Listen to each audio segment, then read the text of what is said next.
Okay, so in the interest of time, I think we're going to begin, and Heather will join us in a few moments. And so perhaps we'll have the panelists introduce themselves to begin. And they've been listening in on your conversations, and we'll have some comments and reflections to offer. Hi, I'm Celeste Freeman. I'm an occupational therapist and a hand therapist. I work at Albany Memorial Hand Center. I'm Patricia Fennell. I'm a social worker, scientist, founder, owner of Albany Health Management. I'm Michelle Morgan. I'm a registered dietitian and a professor of practice in nutrition science here at the Sage Colleges.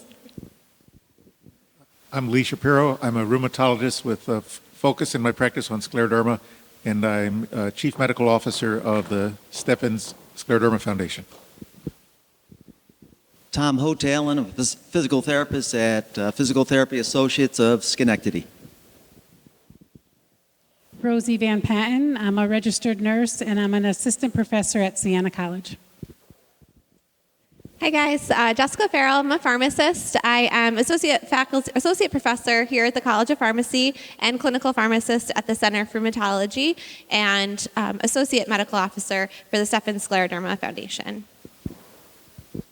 Hi, I'm Tracy Considine. I'm a registered nurse and I'm an expert at pH. I've been treating pH in a private cardiology practice for over 25 years. Perhaps we can start with the questions that we've received. We'll gather questions from the audience during the panel, and then we'll let the panelists speak extemporaneously. All right, I have a physical therapy question. What would a typical PT session look like? Well, that's a loaded question because they all look a little bit different. In terms of scleroderma, I think the important part is the sit down and talk like you guys did today. I think it was very telling that the patients kind of expressed what their history was like, what their hopes are, a little bit of education. Typically, physical therapy is for some type of joint restriction. Movement is such a basic instinct. When a baby is born, it immediately starts to move towards something, and when people lose that kind of movement, that freedom, they're desperate to get it back. So whether it's shoulder restrictions, walking restrictions, that's what you have to emphasize first. There's certainly stretching that goes on. But scleroderma obviously affects everything that involves movement. There's cardiac issues. You need oxygen and blood to promote that movement. There's digestive issues. You need nutrition to support that movement. So all that has to kind of play into the team that you guys are promoting here today. So long answer to a short question is sit down with your patient just like you sat down with them today and ask what they want. You're the professional. You can figure out what happens from there.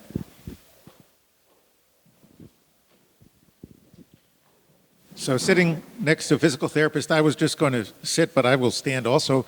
And but the power of example is really a strong thing.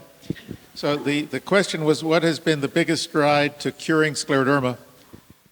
Well, there are a lot of things that have changed in the scleroderma world. Certainly one of them is getting so many people to just know the word, because for things to happen, whether it's any disease, whether it was HIV or breast cancer or cystic fibrosis, the first thing is just awareness, and you can't expect the answers to come if you have a problem. You have to be the motive force to get people aware and to build a team. And there are some really wonderful things going on now. There are about 45 scleroderma research centers in the country. They have developed data banks, and if you're dealing with one person, you miss so much of the big picture compared to what's going on with 1,000 people or 10,000 people with the disease. And they're doing whole genome analysis and trying to identify marker genes that warrant further investigation, both as to causation and as to treatment.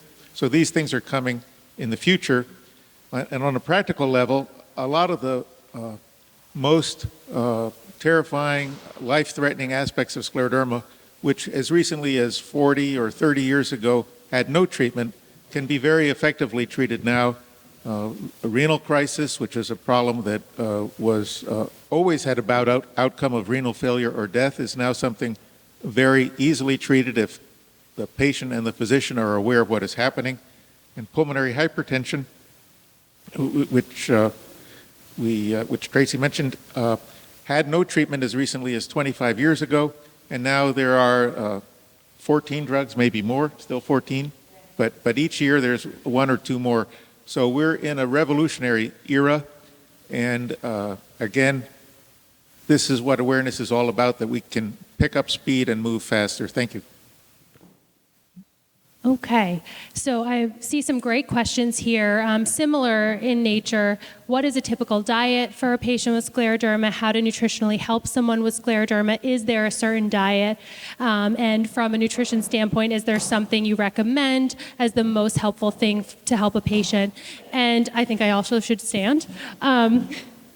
But every patient is an individual, and there is not one specific diet for those dealing with scleroderma. And it's really about learning that individual's symptoms and understanding what's important to that person. Food is so close to all of us, not only, of course, for nourishment, but from a quality of life standpoint. There are so many reasons why we eat the things we eat. So our job, or my job as a dietitian, is how can I still incorporate what you love to eat, given some of the restrictions, though I don't like to say that, but that may be present. So there isn't necessarily one approach, and it might take a long time to get to where you need to go from a nutrition perspective, but just listening, having an open dialogue, having a conversation, and letting the individual you're working with know that it might take some time, and that's okay, but hopefully we'll work together to, come to the best outcome. This isn't diet specific, but a few thoughts about the people around the patient. So one of the things that happened at our table, and maybe happened at all your tables, is that the identified patient, as we used to say, was accompanied by a family member, and that could easily be a friend or a spouse, etc. So one of the things that we have to think about is not only how is the patient doing in terms of supports and health, but how are their caregivers doing? How is their child, their spouse, etc.? As I said at the table, it takes a village to be chronically ill. Everybody is affected. And how well a patient can be compliant has a lot to do with who surrounds them. So that's one of the things that we have to keep an ear for. And another thing to think about that I think can be helpful from an assessment perspective is what we think of as functional areas. Think about asking them pain. That came up at our table. Think about asking about fatigue. Specifically ask them about their sleep. Specifically ask them about their ambulation. Ask them about their cognition. Ask them about their mood. Those functional areas are relevant wherever they are in the disease process. And it's also relevant for their caregivers. So just a thought about that.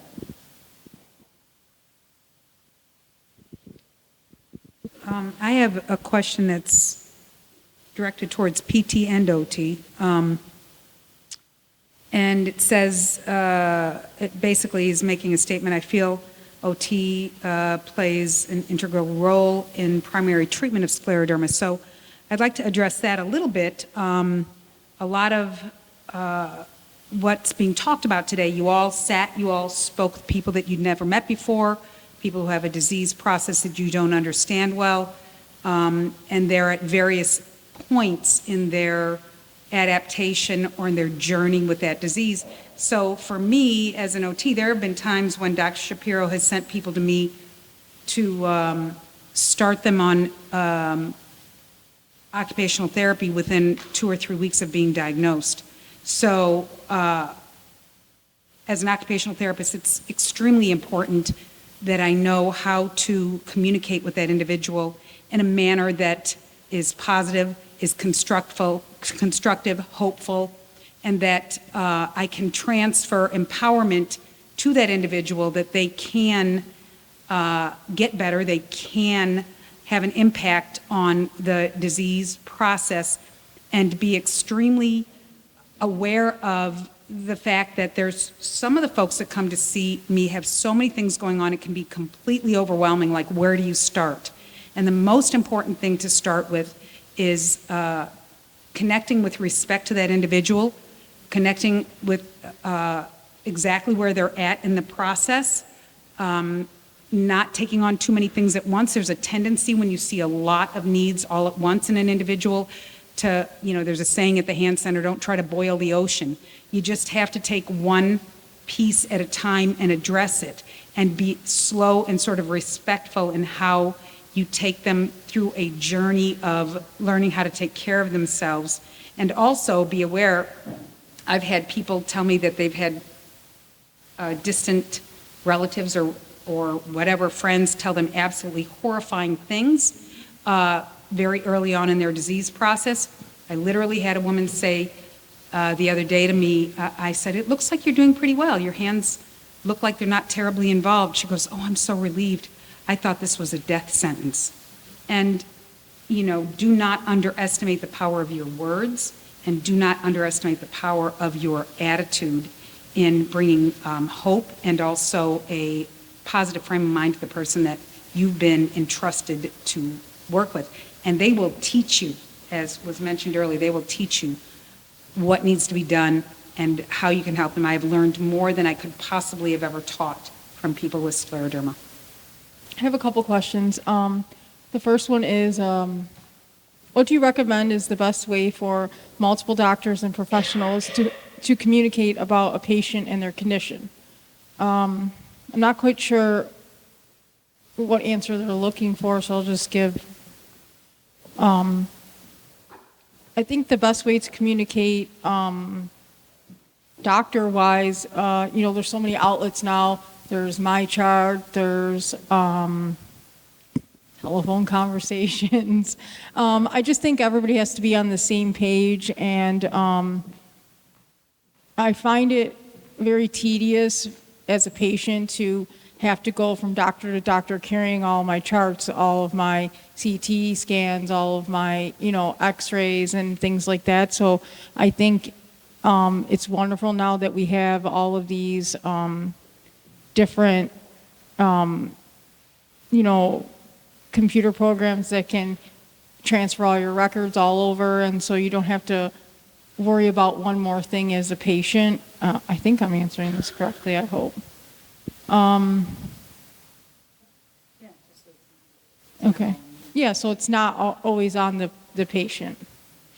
The next question I have is, do you feel like you have a good understanding of what's happening in your body with scleroderma?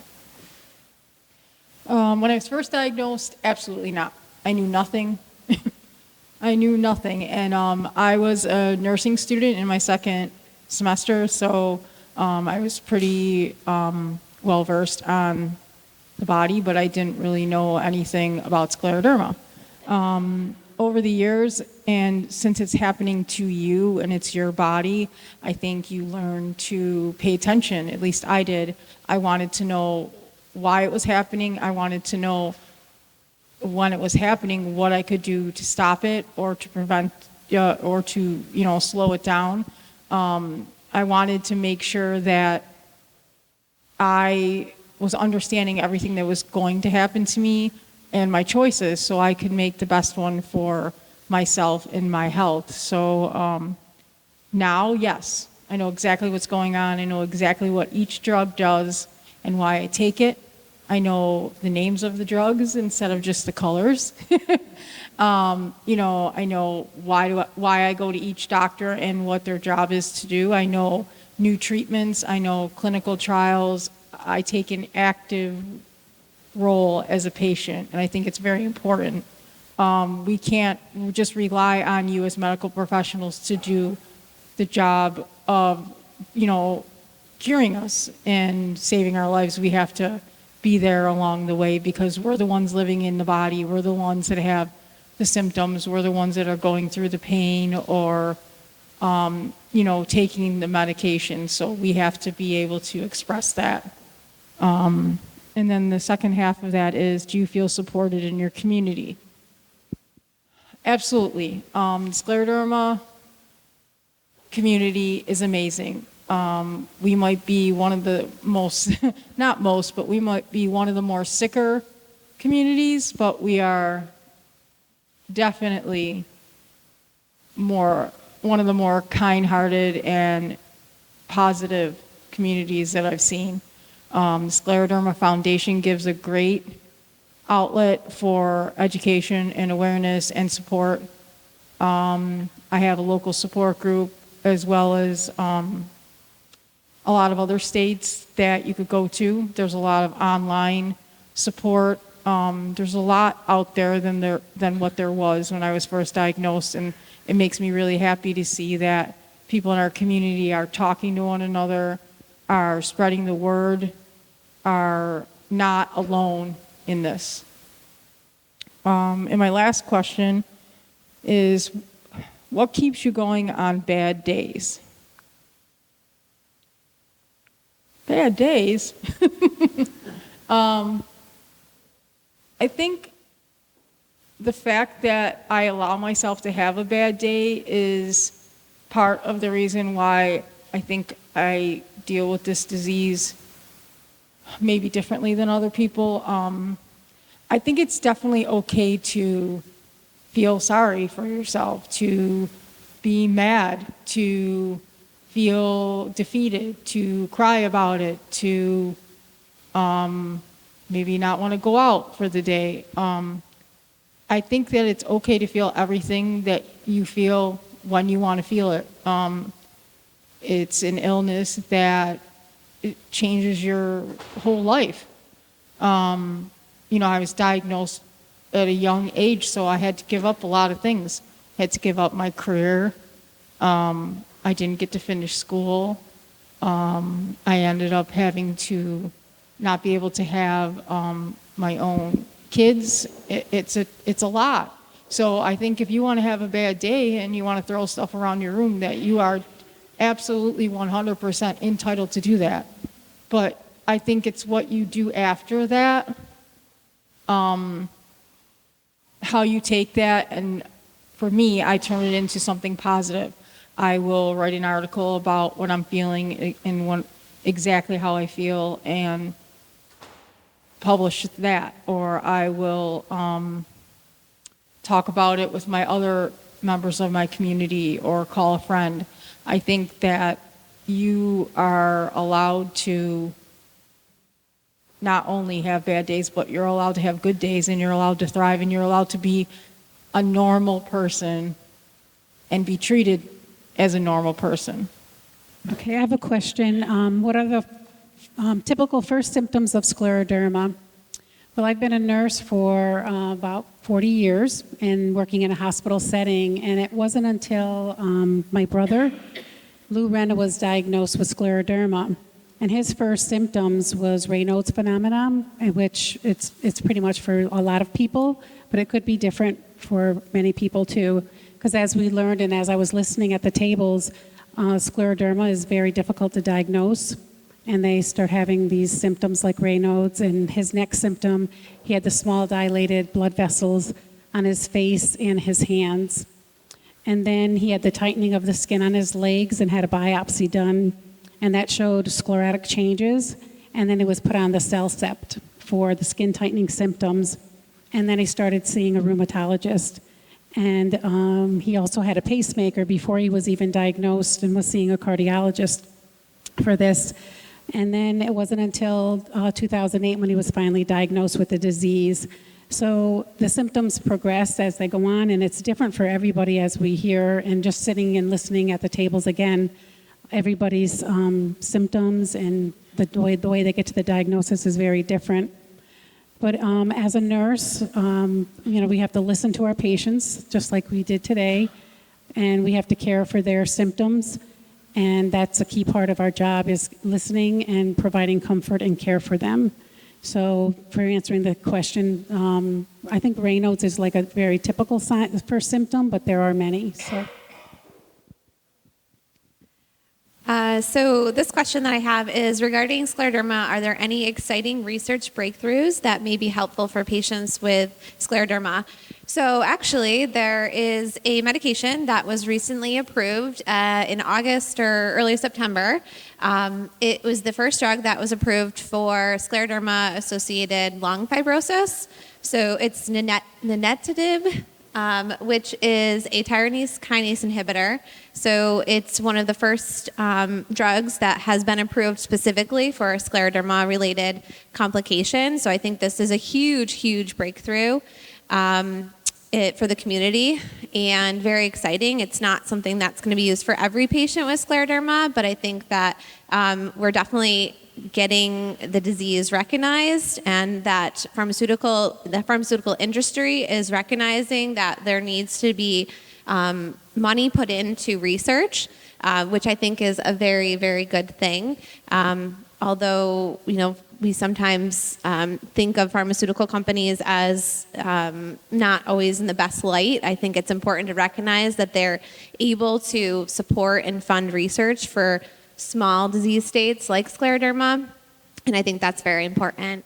I'll just make a couple points related to a pharmacist's role in patients with scleroderma. So I think a couple of things that I heard today, and I heard Amy mention, is that I've learned. So I've been working with Dr. Shapiro for over 10, 11 years now.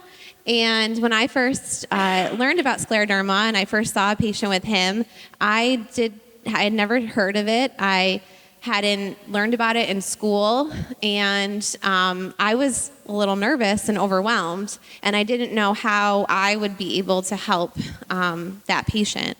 So one of the things I think from a new clinician perspective is when you develop a rapport with your patients, it's okay to tell them that you don't know the answer, which is something that Amy mentioned, but you will work to find the answer for them. So I think that is one of the most important things that you can do as a new clinician.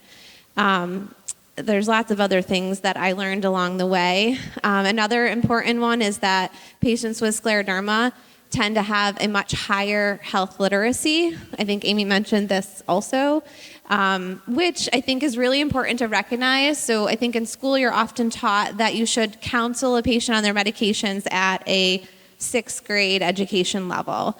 And as you'll learn is that you need to listen to how your patient is responding to some of your questions and asking your patients what their baseline knowledge is. And you will find that it's often well above that. And that gives you the privy to speak to them at a higher level, making sure that they're following you and understanding, but recognizing that you can't just speak to every patient at the same education level. So I think that's something to keep in mind. I think you've probably recognized that while you were talking to your patients today. So. Hello. The question I got is, what is the biggest barrier for someone with scleroderma? And I've been thinking about this, and I think that disease awareness is a huge barrier that needs to be crossed, though it sounds like Dr. Shapiro and his crew is doing a great job with that. And I also think how the disease process affects the patient, different organs, how it affects their daily life, and what they need assistance with.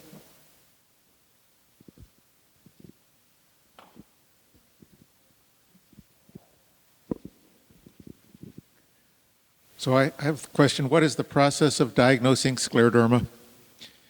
And first, it's got to be in your mind. We always try to develop a differential diagnosis when we see people with problems and not have one-track thinking. But if we don't have a disease on a list, we're going to miss it. And when I see people with scleroderma, it's because someone else already suspected the diagnosis. They may not have proven it, but the most important step is suspecting it. And that's, again, a role that I can see all of you playing, because individuals with scleroderma always have something as their first symptom. And you have to try to connect the dots. So any one of those symptoms by itself would not suffice to make the diagnosis. So if someone has Raynaud's phenomenon, it doesn't mean they have scleroderma. But if they have Raynaud's phenomenon develop abruptly at age 40 or 50 for no good reason, and they develop sores on their fingers, which doesn't usually happen with Raynaud's, then it certainly makes you suspicious. And not everyone with reflux has scleroderma. But if you have unusually severe reflux and you have Raynaud's phenomenon, well, you're certainly well on your way to more strongly suspecting a diagnosis of scleroderma. And if you have carpal tunnel syndrome, there are many things that can cause it, and scleroderma often isn't on the list. And individuals have surgery on their wrist, and the surgeon may or may not notice that the hands are also puffy, and they have these red spots that are very characteristic of scleroderma. Or someone might present with breathlessness, and the focus is on a heart or lung issue. And the answer, the diagnosis, may be simply by looking at the individual's hands and seeing they're puffy and that they're cold and that there are these red spots called telangiectasia. So we have a problem, and this is the reason the teams are so important. Our body itself is an incredible team of players all in the same effort at keeping us functional and alive. And we have to hope, you have to hope, that whatever specialist you see, if you have heartburn and they do an endoscopy, that maybe they talk to you first and look at your hands and hear your story. So I'd say the most important part of diagnosing scleroderma and what we were taught in medical school is 90% of it is the history, 10% is the physical exam. And we don't do these lab tests on everyone. There are certain scleroderma-specific antibodies, but if you screen everybody, you're going to have always a lot of false positives. You're going to falsely alarm people. So the blood tests are in the context of when you already have the suspicion. So our task is to just keep scleroderma on everyone's radar, and I really think that is the most important step in diagnosing it. So a question I have here is, what are patients being told about how to maintain a good quality of life? And I want to build on what our keynote speaker had to say a little bit. Part of being positive is allowing yourself to be negative. That we have to, I'm going to use the royal we just because it's easier, we have to let ourselves grieve about what we've lost. So whether it's education, whether it's a family, whether it's the ability to ambulate, whatever those things are, on a daily basis, we're going to be aware of that. And that awareness is painful. And if we try to not feel that, to push that away, we end up being in more pain. We're eating our own tail. So the question becomes, how do I allow my suffering on the one hand, but also choose life? Do I allow a period of time to grieve? I liked what you said about throwing things around the room. Not too much glassware, not a good idea.